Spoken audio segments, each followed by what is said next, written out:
So Michelle Obama, on her Netflix special, was sharing her trauma, and her trauma was not only that there was a lot of Democrats that didn't come out and didn't fall in line for Hillary Clinton. She was upset that Barack Obama lost 1,000 seats during his time in his administration.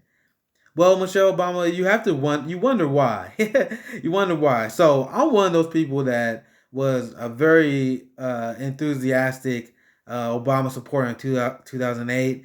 I voted for Joe Stein in 2016, and I'm looking at Green Party options now. I'm not voting for Joe Biden, and I'm gonna tell you exactly why. So people that get mad at me, and my main thing is don't get mad at me. Get mad at Obama. It's like when Barack Obama used to say, "Hey, don't boo, vote." Well, don't get mad at me. Get mad at Obama because Barack Obama is the direct reason why a lot of people like us cannot vote and support for Democrats. Because, like I said, in 2008, I was very excited for Barack Obama, and the reason why I was a big Barack Obama supporter was because I was radicalized during the George Bush administration, and I saw the disastrous results of trickle down economics, and I saw the harsh effects of the Iraq War on the Middle East, and I was very saddened by the tragedies of the Iraq War, and I just saw his extreme right wing administration, his lack of response to Katrina, and but more than anything, economics is everything policy is his trickle down economic approach. It's something that I always had a strong disagreement with, and for a long time I was delusional. I thought for a long time that Democrats thought the same thing. I don't know why I thought that, but I did.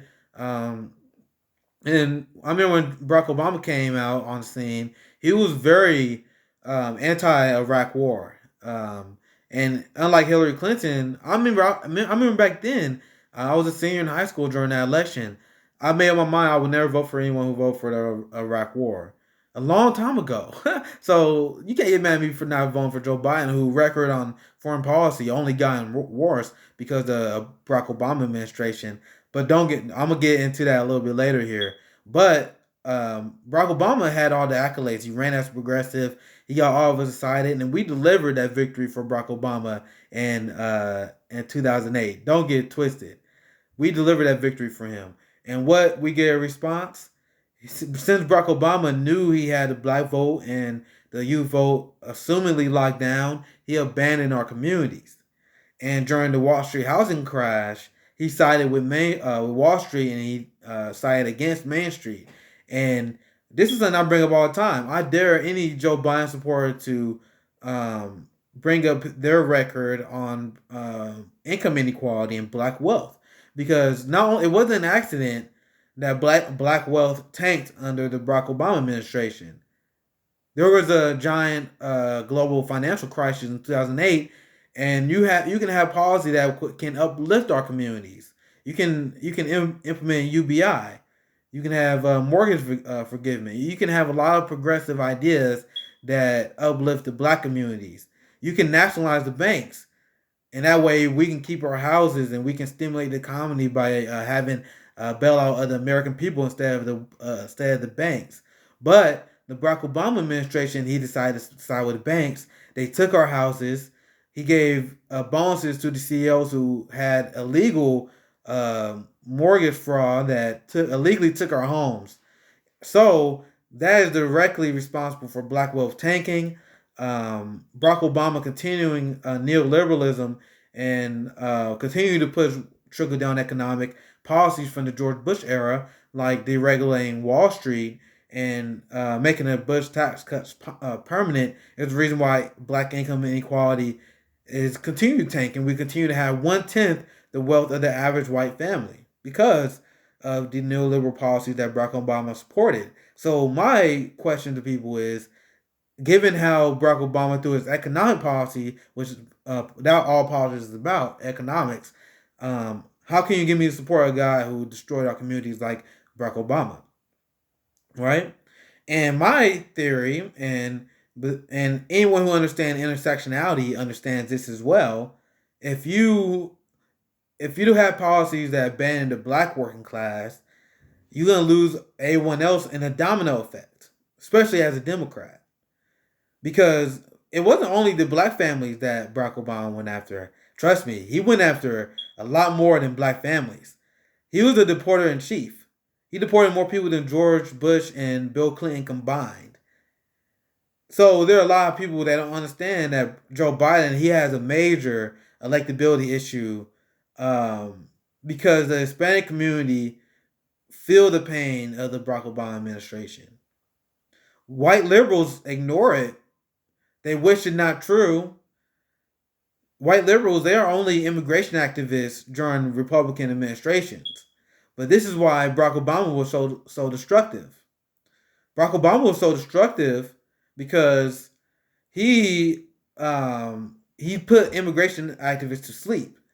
He started the precedent that allowed Trump to put the people in cages. He built those cages. So once again, if you abandon the Hispanic community, you will abandon black working people, black working families. You will lose elections. You lose 1,000 seats under your administration. You lose to a clown fascist known as Donald Trump. That's what happens. This is what happens when you have people on the left that's afraid to call out black neoliberalism. This is what happens. But it's not only the black community, not only the Hispanic communities that Barack Obama destroyed.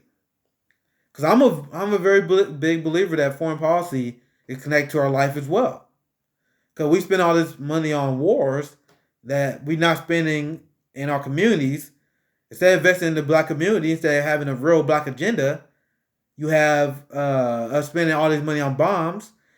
Barack Obama bombed 10 times more people than George Bush with drones. So Barack Obama is a direct impact on the Arab community. And he started a precedent that caused Trump to have more drone strikes than he did. So you had the black community, the Muslim community, and the Latino community that Barack Obama, through his policy and through his actions, has destroyed. And you wonder why you have people that vote for Barack Obama that vote for Trump. You wonder why you have people like me who vote for the Green Party because we need to push the Democratic Party to the left. This is why. This is the legacy of Barack Obama, and this is why Michelle Obama is hurt, because she realized that this is what will be their legacy. And if you're a progressive, and if you're someone on the left, you still have any sympathy for Barack Obama, what the fuck is wrong with you? Because he just destroyed our movement. He destroyed the black agenda. I said it. I got a video on my YouTube page. Barack Obama had, Bernie Sanders had the most pro-black agenda. Medicare for all is the most pro-black agenda. I dare someone to argue against that. What's another policy that's more pro-black than Medicare for all? Black people are more likely to be uninsured or underinsured. We are less likely to go to the doctors. We are more likely to go into medical debt. Black people have the highest infant mortality rate. We have the lowest life expectancy in America. What's the Medicare for all will have the highest benefit towards the black community. It will affect all the communities, but the black community will be affected the most. Look at current events now, COVID-19.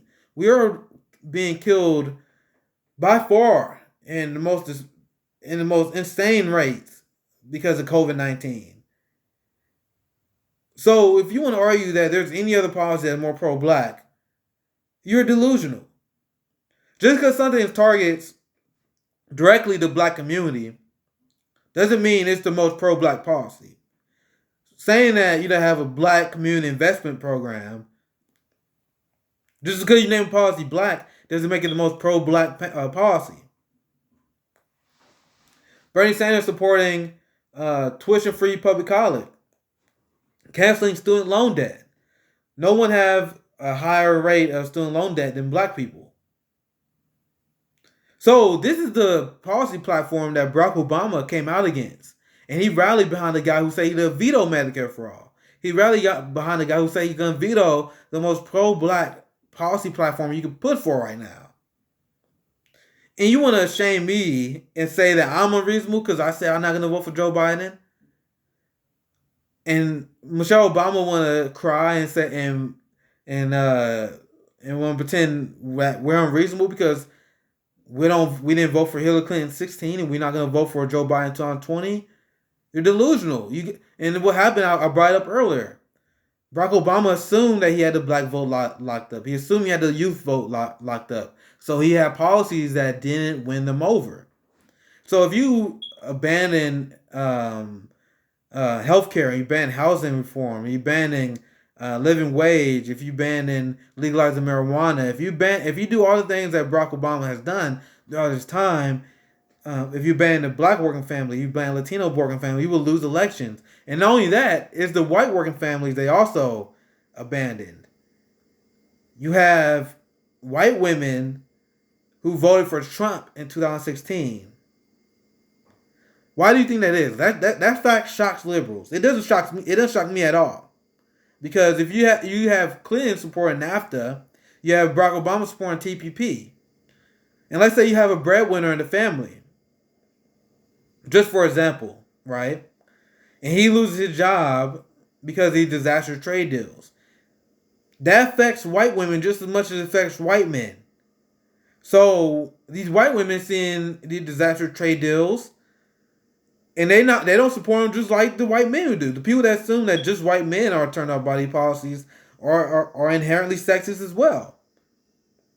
Once again, everything connects. They pushing these disaster trade policies why they lost the white working class. It's why they lost the black working class. It's why they lost the Latino working class. It's why they lose elections. So Michelle Obama saying that she traumatized, that's because we don't support her party, that I call them out as Weinstein Democrats because they are. My response to that is, I'm glad, Michelle. I'm glad.